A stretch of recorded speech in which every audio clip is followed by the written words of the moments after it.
Greetings, programs. My name is Wretch, and I'd like to welcome you to Crying Suns.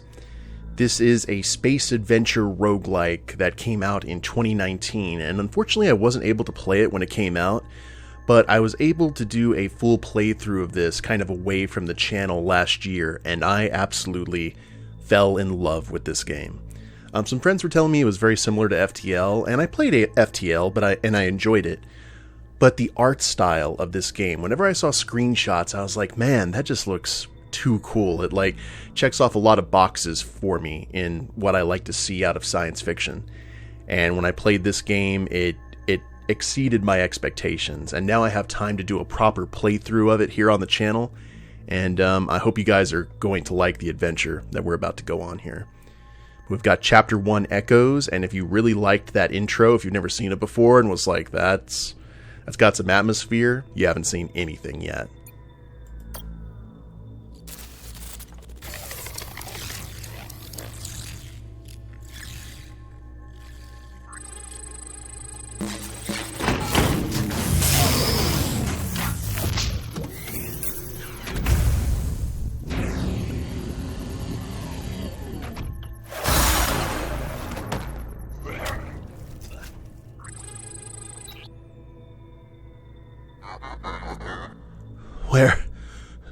Where am I? A dwarf planet on the outer rim. Most call it Gehenna, if they call it anything at all. This, Admiral, is a top-secret cloning facility for the Imperial forces, the one and only of its kind. I am Caliban, its Omni Guardian. I don't understand. You have died, Admiral. Or, to put it another way, the true version of you has died. You are his clone, identical to the original Ellis, Idaho in every possible way, with some minor differences. When did Admiral Idaho die? How? Unfortunately, I do not know the details of my clones' lives, as interesting as they may be. Extraneous to my directives, I believe. Which leads me to why I've awoken you. You must be curious, after all. I need your help. A machine asking for my help? Now I truly feel strange. Not just a machine, Admiral. An Omni, short for Omni-Mechanical Neo-In Intelligence. Emperor Oberon invented us. Now your kind relies on us for just about everything. I'll come out right with it. I believe the Empire is in danger. In danger? What in the name of Oberon are you talking about? Once every 4 years, under the most secretive of protocols, I receive a single transmission from Elysium, our capital. Those transmissions stopped arriving. So you send a transmission yourself? I don't see the problem. That's just it. I can't. This facility was built in such a way to prevent it from initializing contact with the Empire, to help keep it a secret. Something is wrong. I am certain of it. And I've awoken you so that we can fly out of here in an Omega-class battleship, no less, and see for ourselves. We? I believe you'll find my intelligence indispensable for our mission, Admiral.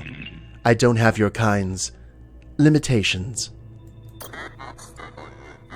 If you're so smart, what do you need me for? Why don't you command the battleship? Because of Oberon's Rubicon. It prevents Omnis from commanding battleships. War is a human prerogative. Also, since I can assume the clones here are the best of the best, that would make you the best Imperial Admiral to ever exist. I'd say you're perfect for the job. I'll do it, machine. For Oberon and the Empire. It's my duty as an Imperial Admiral. Excellent. Now, just one more thing. standard operating procedure requires I ask. Can you recall any of your emotional memories? Emotional memories? Any memory linked to a strong emotion like love or hate.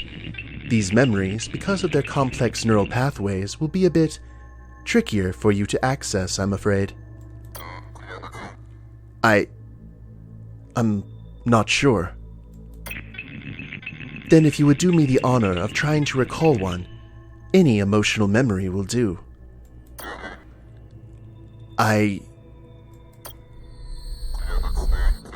can't. So much is blurred. Broken apart. Don't worry, Admiral. Perfectly normal for this stage. You'll find rational memories, on the other hand, those linked to Idaho's training and combat experience, almost immediately accessible. Just ask if you need a refresher. Lastly, and this is important, if these emotional memories return, rather, when they return, you must tell me immediately. It's important for your safety. Yes, your safety. Do you understand? I understand. Perfect. Now let's wake up the rest of the crew, shall we? We don't have a moment to waste. And please, Admiral. What is it now, machine? Call me Caliban. Before we go on, I love the fact that the Admiral's pod is in 1138, which is a nice reference to THX 1138, which was George Lucas's very first movie.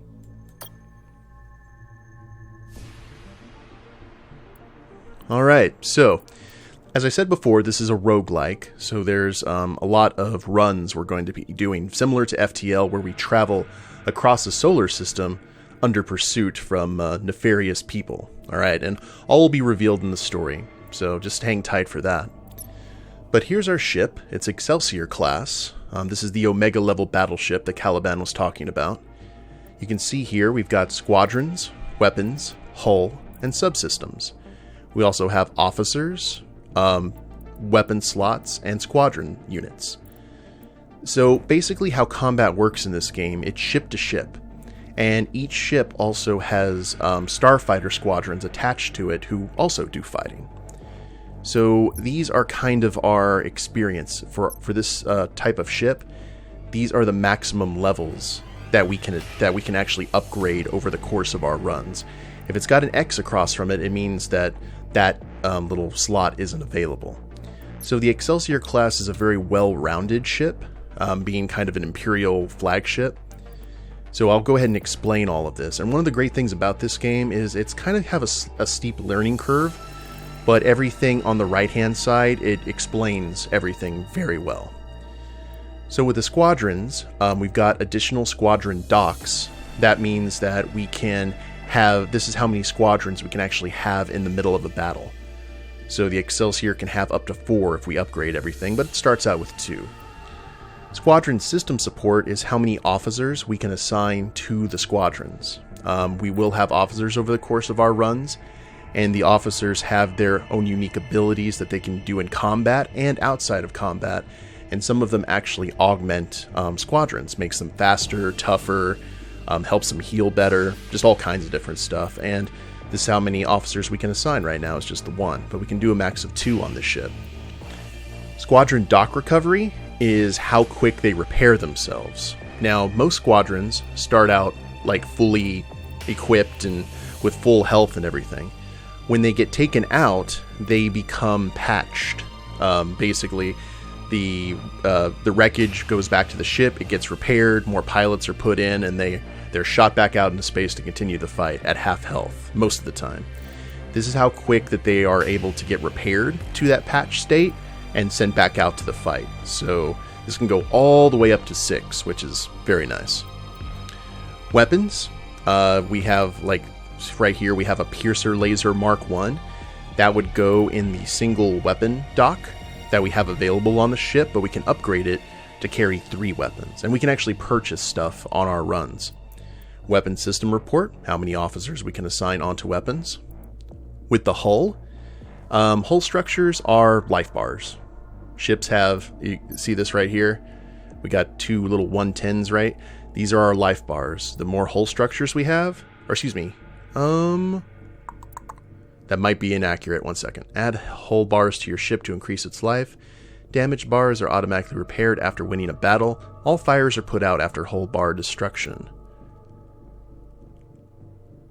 Okay, I think... Oh, additional hull structure. So we have the base one for just having the ship, and then we purchased an additional one, so we have two. So this is how many additional health bars we can put onto the ship. Hardened hull gives these health bars more health. Hull integrity support is officer-based assistance, so we can actually put an officer to help repair the hull, put shields up, different stuff like that. And heat capacitor. Certain starship weapons and starfighter weapons can heat up things that they're damaging, and then it actually can shut stuff down. So if someone's attacking our weapon emplacements and it gets too hot, it shuts down completely and we can't fire weapons. So the heat capacitor allows us to increase how much heat we can actually take in, and that can go up to 4. And the subsystems, we can go ahead and explain that when we're out traveling, because those don't really have to deal with combat. So like I said, I know it's a lot to take in, but you'll catch on, I promise. Now we start out, we can choose our difficulty. We've got easy, normal, and hard. I'll go ahead and keep it on normal. We've got Neo in fuel. This is basically our gas tank. Every time we travel to another planet, requires fuel. Scrap is money. And that kind of tells you a little bit about the universe that we're in, that just basic scrapped technology or scrapped anything really can be valuable. We're dealing in salvage. And commandos are soldiers that we can send out on away missions, for lack of a better term, and all the kind of random encounters that we will find along the way. Now, the Imperial, each ship has its own special system, and we actually unlock these other ships by completing portions of the game. But the Excelsior has Gehenna's tech. Improve Squadron's repair time while in hangar by 50%, from 60 seconds to 30 seconds. So it's actually really advantageous for this ship to treat it kind of like a carrier, where we can just send out squadrons as fast as we can. So, because if we don't have squadron support, chances are good you're going to die very quickly. So now we'll go ahead and choose our officers. Now, we've got special officers down here in a DNA database. These are special characters that we can take on runs, but we have to find them out in space. So we kind of get a random assortment of officers to take with us at the beginning of each run. And you can see these skills right here. The ones in white are the skills that they currently have. And over the course of the game, we're going to be running into a lot of random encounters where sometimes the skills that certain officers have will allow us to take care of it very easily without having to risk anything like any of our resources, crew's lives, stuff like that. We'll get a happier ending if we have a specialist on board. What I normally like to do is I look at the skills and I also look at their abilities to see what they can augment. So we got Paula Andreas here.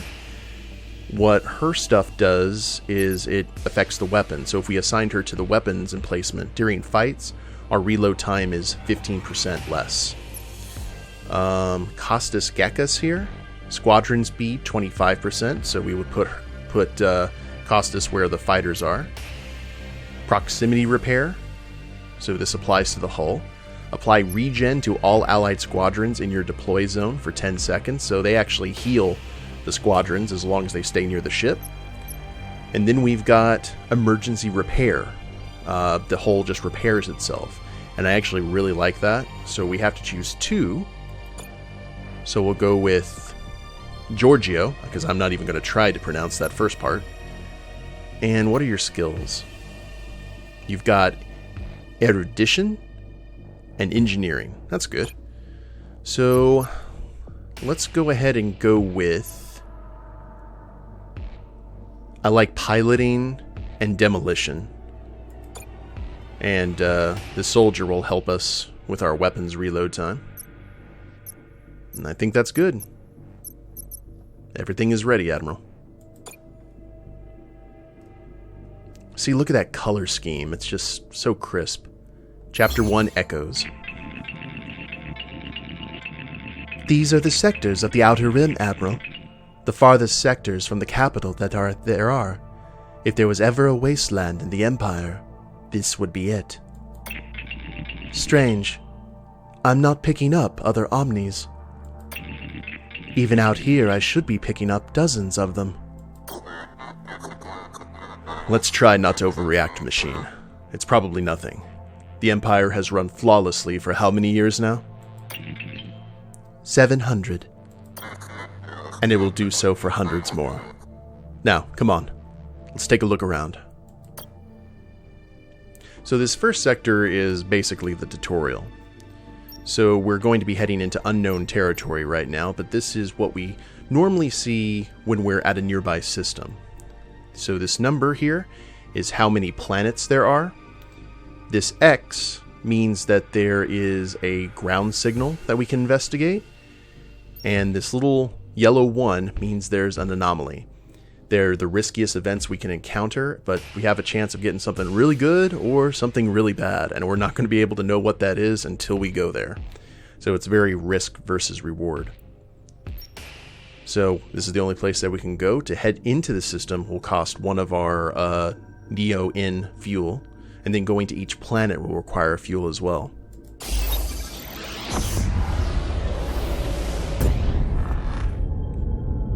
Just look at that. That's awesome. What do we have here, Lieutenant? It appears to be some kind of cube-like refinery, sir. It's a Neo-In hypercube, Omnitech for the simultaneous harvesting and refining of neutrinium from nearby stars. Interesting, if not downright bizarre, this cube isn't connected to the FoldNet. How could that be? And why aren't there hypercube Omnis trying to reconnect it as I speak? So let's ask Caliban for explanations because our memory is still a bit blurry. Certain things are still blurry to me, machine. What do you want to know, Admiral?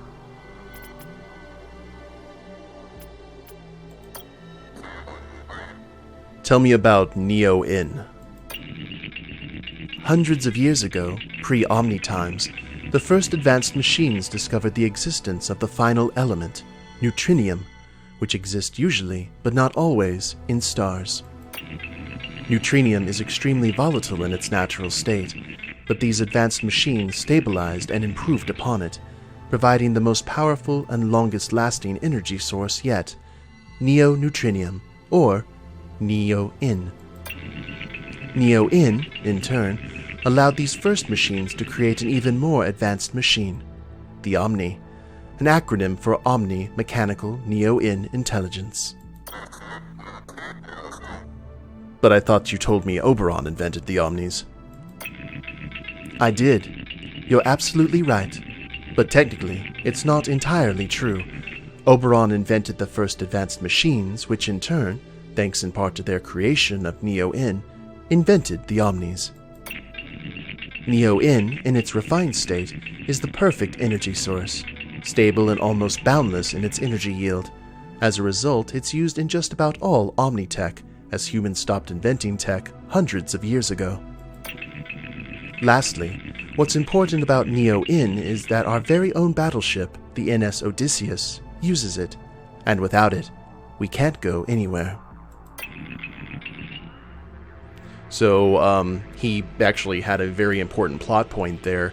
It's very similar to Dune, because in the Dune timeline, humanity relied almost entirely on machines, and then that ended fairly quickly.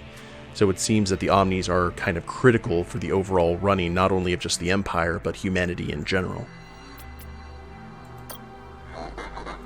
And tell me more about the FoldNet.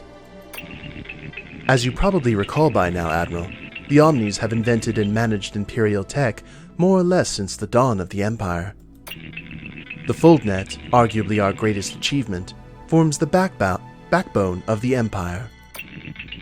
Think of it as a global galactic network, allowing instant data and/or matter transmissions through its numerous interconnected folders and beacons. And without the constant vigilance and management of FoldNet Omnis, none of it would be possible, and humanity would live in a fragmented, chaotic darkness. Needless to say, it's important. So now we got folders and beacons.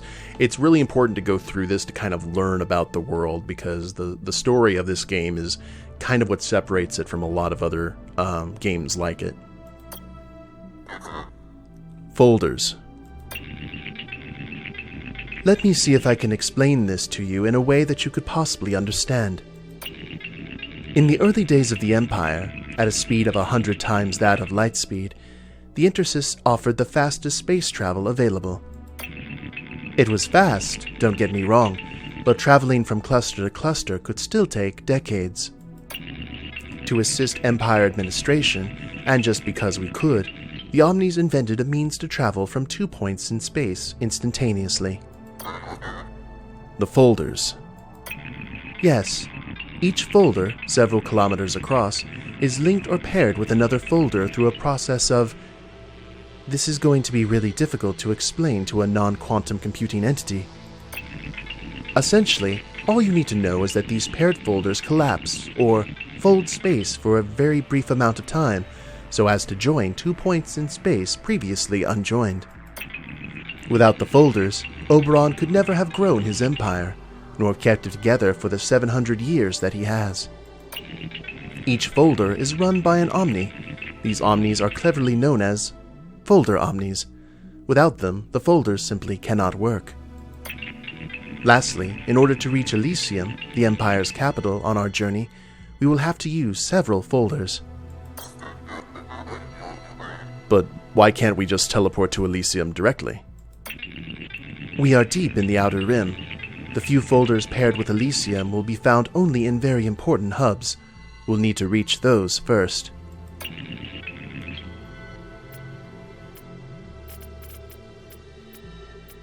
And more about the interstice. Or interstice, however you want to pronounce that. The interstice. The Intersys is another Omni-invented tech, one of the first great inventions, and one developed long before the folders. With their interstitial tech, the Omnis created an empty space dimension between the ones you know, what we call a tunnel, where the universal light speed behaves, let's say, differently. In an interstitial tunnel, it's possible to reach up to 100 times the speed of light, a speed that allowed your kind to colonize their nearest stars. However, that travel still has its limitations. For example, at this speed, it would take you 750 years to travel from one end of the Empire to the other, a period of time greater than the age of the Empire itself, hence the need for folders. However, the interstice is sufficient when traveling intra-cluster and within that cluster sectors. Alright, so that basically allows our local travel to happen. That's enough for now, machine. What do you want to do about this hypercube, Admiral? So let's go ahead and send a small team to investigate the cube. Looks like something straight out of the Borg, but every time you see one of those, you're going to be very grateful. Captain Lynch, form a small squadron. Fly around the cube and tell me what you see. On it, sir.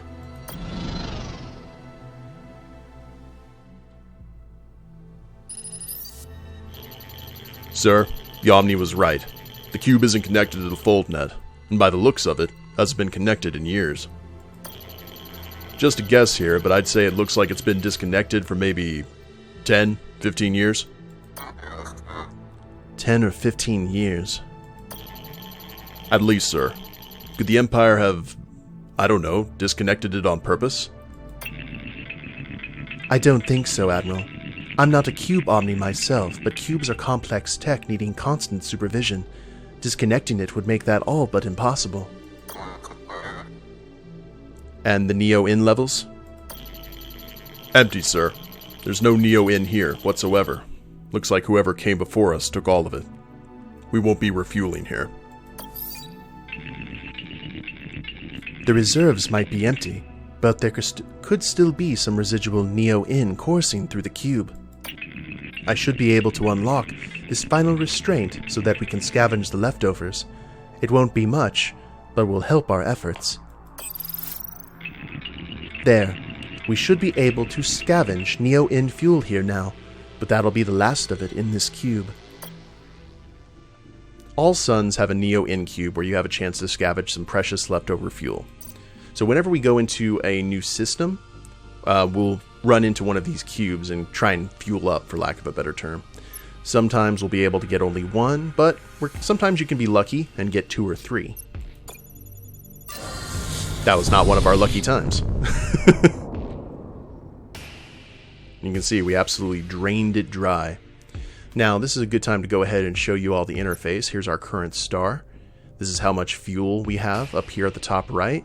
How much scrap, how many soldiers. All pretty self-explanatory. Then we've got our hull, our squadrons, and our weapons. So with squadrons, right now we only have 1 that we can deploy. So we're going to just go ahead and put in, we have a fighter, a drone that's patched, and a frigate.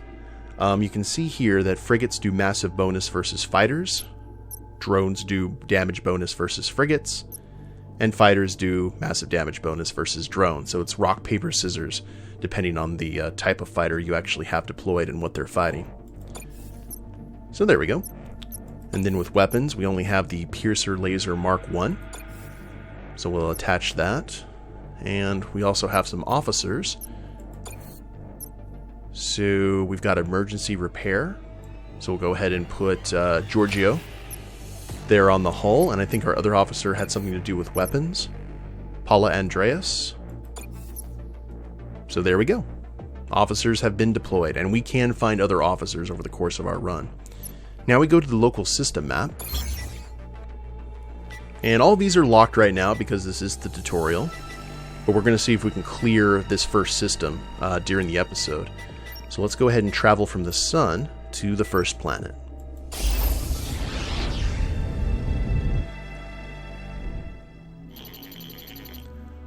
Sir, battleship, 12 o'clock. What kind of battleship, Lieutenant? Couldn't say, sir. I've never seen a ship like this in all my service. Incoming transmission. An Imperial battleship made from Telos tech. My mouth is watering. This is Admiral Idaho of the Imperial Fleet. Stand down, Captain. This is an Imperial sector you find yourself in. Imperial sector? That's funny, imp. Prepare to fight.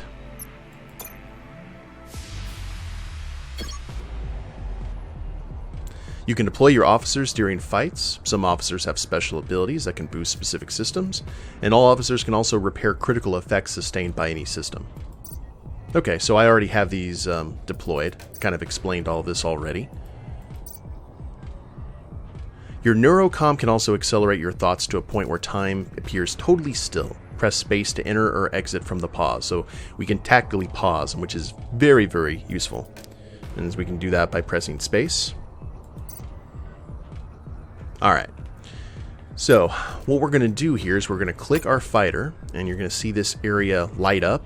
This is our deploy points. This is where we can actually have our fighters launch from. So we'll go ahead and put them right there. Now, unfortunately, it's going to take time for our guns to heat up. You can't go into a situation with guns heated up most of the time, unfortunately.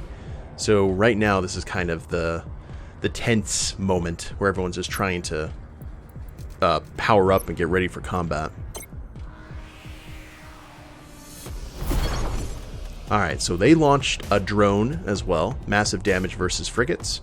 But fighters have massive damage bonus versus drones. So what we're going to do is we're going to click on the fighter, and we are going to send it to try and intercept these drones. So you can choose the different routes that they can take, which is great.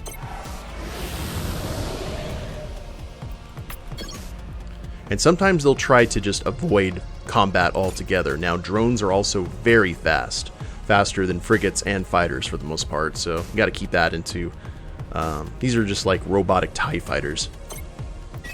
There we go. Units are under attack.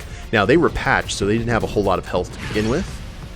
Now that they've been destroyed, we pause the game again, and we're going to send our fighters to attack this ship. Now we can target weapons, squadrons, or hull. Now, the hull takes damage regardless of where we're targeting, but sometimes, like, a ship can have really nasty weapons or a lot of fighters, so it's advantageous to go ahead and attack these places first. And it doesn't look like they have any weapons equipped, just fighters, so I'm going to have them attack the squadron base. Now, this number that you see counting down over here on the right, this is how long it's going to take them before they can deploy fighters again. So we got a little bit of breathing room.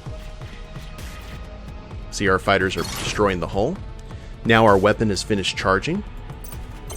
Now, some fighters are actually, or some of our weapons are designed to attack the hull, and some are actually designed to attack starfighters or entire sections of the map. We'll probably run into those over the course of the playthrough, but right now this piercer laser is designed just to inflict damage on anything that it hits. So let's go ahead and have it attack the squadron area as well. And this does 15 damage. And there we go. And we got 52 scrap as a reward. What was that thing? I don't know, Lieutenant. I'm not sure I want to either.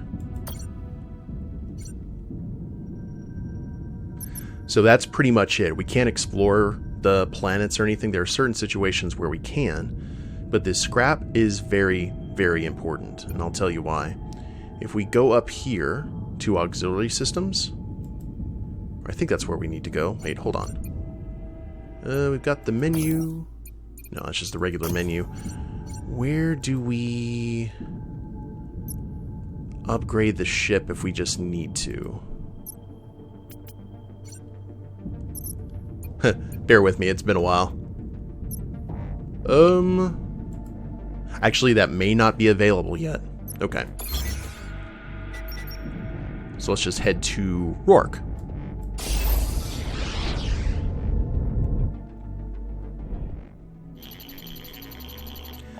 Imperial outpost, sir. It seems abandoned. Any heat signatures? Not a single one. Seems empty of all human life. What about an omnipresence? They should be here managing the station, no? They should. And no, I'm not detecting any. This is getting stranger and stranger.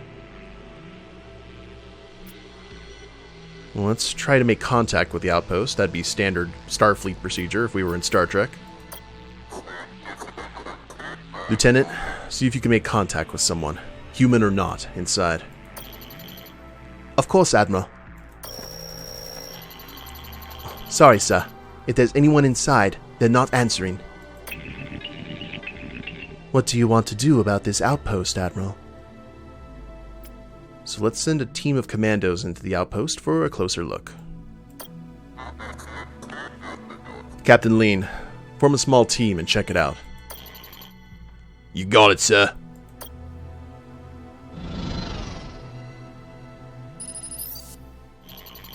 Sir, outpost is empty. Seems it was abandoned years ago. If I had to guess, probably around the time that hypercube back there was disconnected from the fold net.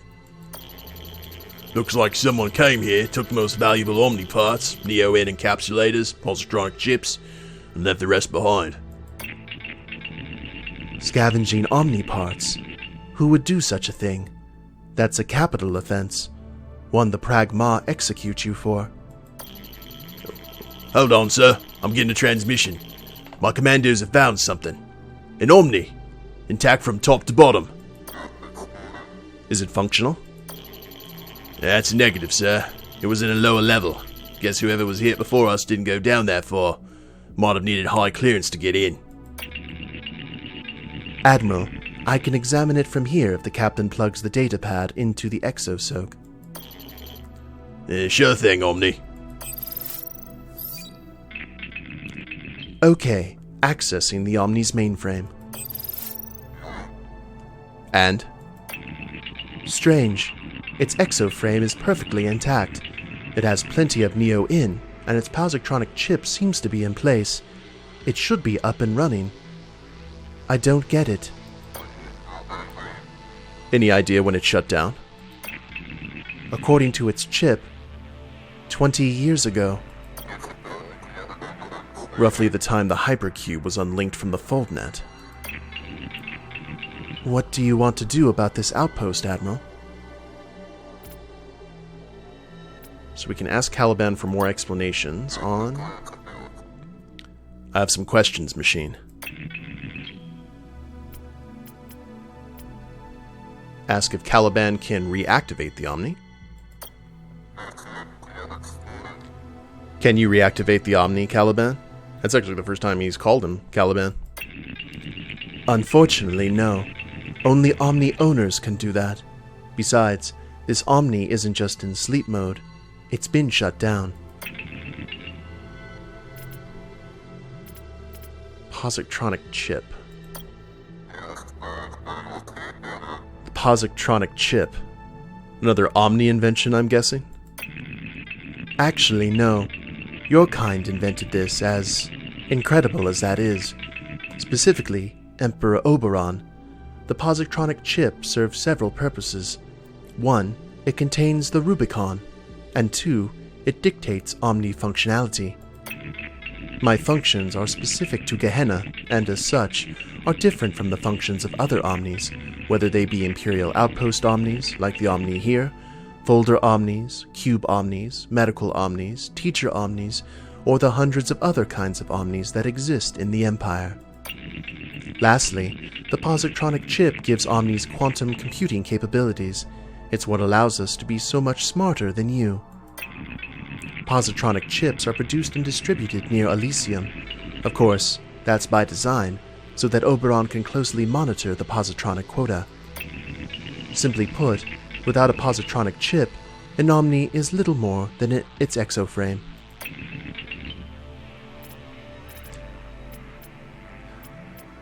See what the Rubicon is. Tell me more about the Rubicon. The Rubicon is a set of rules, enforced at a very low level, ensuring that Omnis don't harm humans and don't deviate from their missions. So essentially like the 3 laws of robotics. I like that it's called Rubicon because it's very similar to the Rubicon River that you hear the expression crossing the Rubicon, which was like Caesar making that choice to actually go into Italy and take power from Rome. Suppose an Omni disobeyed its Rubicon. What would happen then? Well, that is quite rare, but unfortunately there are examples of this occurring in the early days. But if that happens, then the chip would deactivate and trigger a self-termination feature in the Omni. Omni suicide? It's just a feature, Admiral. A rarely activated feature. Uh-huh. I know enough for now, machine. It could be a good time to take a break. I agree. Nah, we still have stuff to... Okay, machine. I'll admit it. Something is wrong. At least in the Outer Rim. I don't want to further worry you, but our battleship's heuristics are detecting an anomaly at our next destination. Yeah, no pressure at all. So, Nori? SK-163. Let's see what the dice roll is.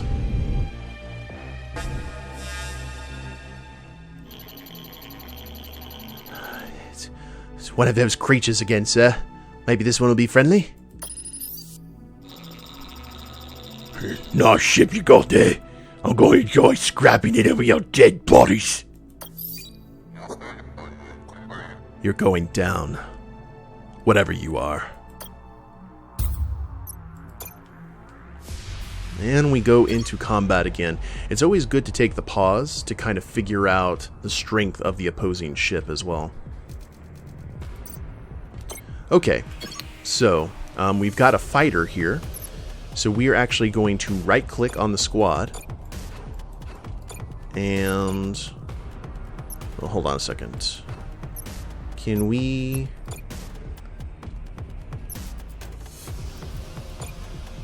that's strange. Normally you can... right-clicking on a squadron dock undeploys the associated unit, and we'll free it for another squadron to be deployed. Ah, okay, it's keeping me from doing that right now.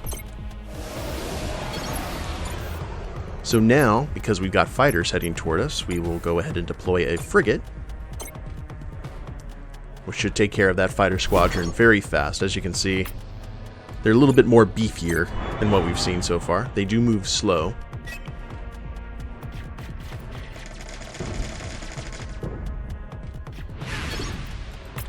And now we will go ahead and send them toward the ship while our guns charge.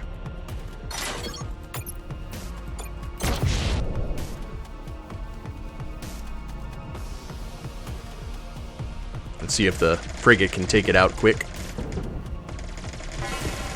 Ah, see, we overheated the squadron bays, so they can't launch. Love it. And we were actually able to grab a fighter squadron from the wreckage. Though we had yet another brush with death, at least our scanner detected the anomaly this time.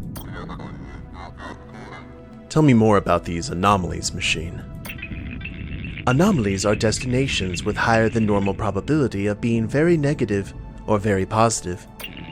Unfortunately, we won't know what kind of outcome to expect until we arrive at the source's signal. You could say investigating anomaly signals is a bit of a gamble. Good to know. Come on, there's got to be someone around here who can tell us what's going on.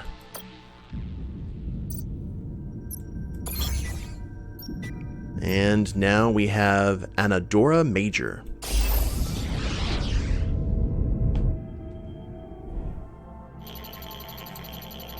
There would appear to be a small colony on this planet, Admiral. Well, maybe we can finally get some answers. I'm also detecting a ground signal, roughly 1,000 kilometers from the colony. Could be worth investigating with an expedition. Hello? Is anyone there? This is Admiral Ellis Idaho of the Imperial Fleet. I'm Tigan Bowie, leader of my small colony. What can we do for you, Admiral? If it's scrap you're looking for, I'm sorry, but we have none to spare. Scrap? We're here to find out what's going on in these sectors. I don't understand. We've yet to encounter a single active Omni, and 2 enemy battleships have engaged us. Is this some sort of sick joke, Admiral? The Omnis shut down. Impossible. The Omnis shut down in our sectors, and when they did, so did all of their tech. It can't run without them. How? When? I have no idea how it happened. I'm not sure even Oberon does. It's truly the great mystery of our time. As for the when, 20 years ago. We relied on them for everything. Food, medicine, weather. It's hard to give accurate numbers, but maybe 75% of the population here died in the first 5 years alone. Now, who knows how many of us are left? 10%? Less? Let's learn more about scrap. You mentioned something called scrap. Can you tell me more about this?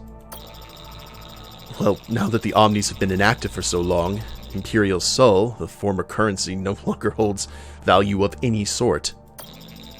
The only thing that does is scrap. Remnants of Omnitech, its metals, ship materials, and Neo-In, our energy source. As Omnitech becomes scarcer and scarcer, which it has over the last 20 years, its value has appreciated, causing people to act in increasingly desperate and violent ways to get it, That's why scrappers want to destroy your ship so much. It's so they can collect its broken down parts and sell them. Just so they can prolong their miserable lives. But it's not just the scrappers and the pirates who desire the stuff. It's just that most of us common folk aren't willing to kill for it, at least not yet. Is there something else you want to know, Admiral? Let's try and help. What can the NS Odysseus do to help? Defeating the scrappers would be a nice start. Things would look a whole lot better with those scum out of the way. The scrappers. Don't tell me you don't know about them either. It's like you've been living your entire time on an uninhabited planet on the edge of the Outer Rim. The scrappers are a group of hideous irradiated scavengers who collect leftover Omnitech and Neo-In. When the Omni shut down, causing the fold net to collapse in our sectors, they were the ones who took over in the chaos. They're not the only rotten apples around here, with your pirates and your occasional crazy civilian, but they're definitely the worst. They defeated the Imperial ships? How? Telos tech is second to none. Imperial captains are trained at the Academy. True, but the scrapper battleships wore them down. Picked off one here, another there. It was a war of attrition. Plus, the Empire couldn't send reinforcements. Not with our folder down, you see. I hate to say it, but I think it's just a matter of time before they make slaves of us all. But even if you beat them, even if you beat Mother, it won't change anything. The way we're going, 10, 15 years from now, with all the hardships we're experiencing, we'll be gone. All of us, unless... Unless what? You somehow reactivate the Omnis. Turn them back on again. The ones that haven't been scavenged for their parts, that is. That's the only way to save us. Is there something else you want to know, Admiral?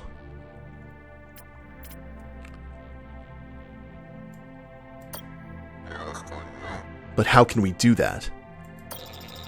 You're asking the wrong guy, I'm afraid. As I said, no one knows who or what shut them down. You'll have to solve that mystery on your own. And once you do, you'll still have to find a way to turn them back on, which might be another thing altogether. But where should we start? I hate to say it, but Mother is probably your best bet. I mean, she benefited the most from them shutting down in this cluster, didn't she? Then again, there are a lot of theories out there about who or what is responsible for this. Yeah, definitely need to ask about Mother. Mother. You really don't want to know, Admiral. For some reason, that's what they call her. Their leader. Mother. Mom. Mommy. It's all very upsetting. From what I gather, she was one who started the Scrappers, fostering a punk, nihilistic, scavenging philosophy among their sordid ranks. And who makes up her ranks? Former Imperial prisoners, I think. The worst of the worst. When the Omni shut down, the prisoners escaped from their Omni-run prisons and psychiatric stations. Mother loves her tech, especially House Telos tech, like the battleship you have. And she and the Boyles who work for her will kill you for it and enjoy doing it too. She's been terrorizing these sectors for years now, enslaving men and women to bolster her numbers, make them into her playthings and baby makers, as she calls them. And I don't think we need to know any more about this. I don't need to know any more about this. I don't blame you. It's not exactly for the faint of heart.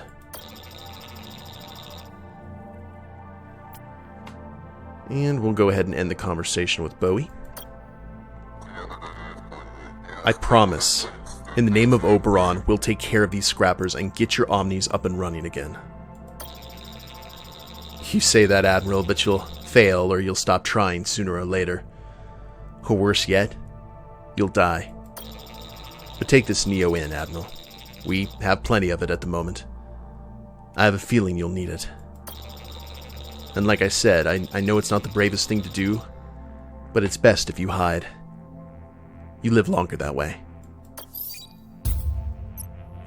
And we got ourselves 4 fuel. End of transmission, sir. Do you believe what he said, Admiral? Unfortunately, yes. It explains everything we've seen so far.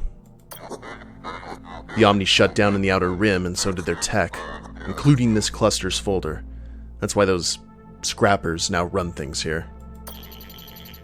So what do we do now, sir? First thing we need to do is find this mother. As Bowie said, if she didn't shut the Omnis down, chances are she knows who or what did. If you want to move on, Admiral, open the star map below by clicking on it and choose our next system. Otherwise, you might want to stay and check out this ground signal I was telling you about. Could be a good opportunity to gather some resources and put your commandos to use. And now that we've learned the basics, our second dock has been unlocked. Huzzah! So, now we have an ejected cryopod, and the minimal requirement to take on this mission is 3 commandos, but I believe you can take a max of 8, and that's normally what you do. So we'll go ahead and prepare the mission. And we get a map of the planet. We go scan it. Like, the aesthetics of this game are just so awesome. It reminds me of a game I used to play called Imperium Galactica. So, this is the number of commandos sent on the expedition. Minimal requirements for commandos is 3. Maximum number for commandos will be sent. Oh, up to 10 if you have enough of them. The more you send, the better your chances for success. So we've got artifacts, which is an ejected cryopod. That's what we're hearing it for. There's also a chance for major threats. So we've got our officers here, and each officer, based on the skills that they have a chance for how much resources they'll be able to bring back, and also how many commandos they'll lose on the mission, and if they will return safely. So this, so with Giorgio here, he has a high chance of coming back unscathed, because if the officer is KO'd, then the mission is aborted, with like no loot. They'll only extract between 0% and 24% of available resources, which is unpleasant, but will only lose about 0 to 3 commandos. Can't make an omelet without breaking eggs. However, if we have Paula lead the mission, she'll return safely. She'll extract between 79% and 100% of those resources, and will lose between 0 and 2 commandos. So she's definitely the one we want to take on. Lieutenant, Caliban's detected an artifact on this planet that could be helpful to our mission. We have a good idea of where it is, but we'll need you and a team of commandos on the ground to find and extract it. We'll have visuals, but space-to-ground communication will be minimal. We can't risk giving away the location of our battleship or exposing you to potential local threats. Only contact us when it's secure to do so, and I'll decide if an emergency retreat is necessary. Of course, any additional resources you encounter should be extracted too. This is a dangerous mission, and some of our commandos could die in the field. Do your best to keep them safe. Now get going. A shuttle's waiting for you and the commandos. And good luck down there. Thank you, sir.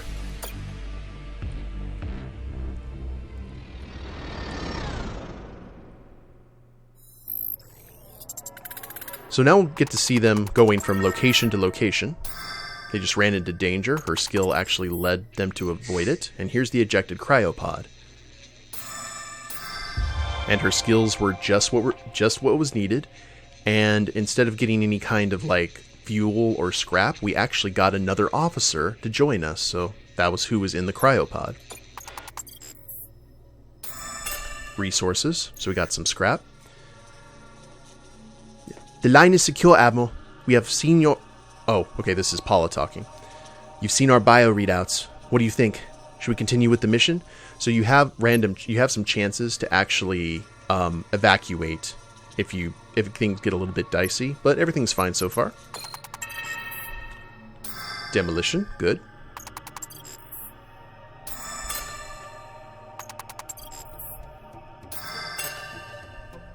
very profitable so far. And non-dangerous. Well, there is danger, but we're avoiding it. Okay. So 3 troopers just got hurt, because we did not have, this officer did not have engineering. But we're at the extraction point now, so everyone survived. And we got Martina Ciel. Star map button opens the current sector star map where you can choose your next destination system. So what does she have? Patch Squadron short range DPS plus 35% against non-patched units. So if we have squadrons that are damaged, they do more damage against full squadrons that haven't been damaged. So that's kind of good. So now we go to our local... Oh, now we've got upgrades. So we can actually spend our scrap to upgrade parts of our ship. So we could do additional squadrons, weapon placements, all kinds of good stuff. But we're not going to do that right now. We are, however, going to go to the star map. Each node represents a stellar system you can visit. Each jump to a neighboring system costs 1 Neo-In. So then you kind of get to choose where to go. So we've got points of interest, we've got ground signals, we've got trading beacons. These are places where we can actually spend scrap to get new weapons and all kinds of cool stuff. And there's also something called an Omni Forge, which there's usually 1 per system. And we'll talk to you if we'll talk about that if we actually get to it. But out of all of these, I think we're going to head... Oh, we can't go that way. Oh, we're over here. I see. Whoops, my bad. So let us head to Omicron Carnasia.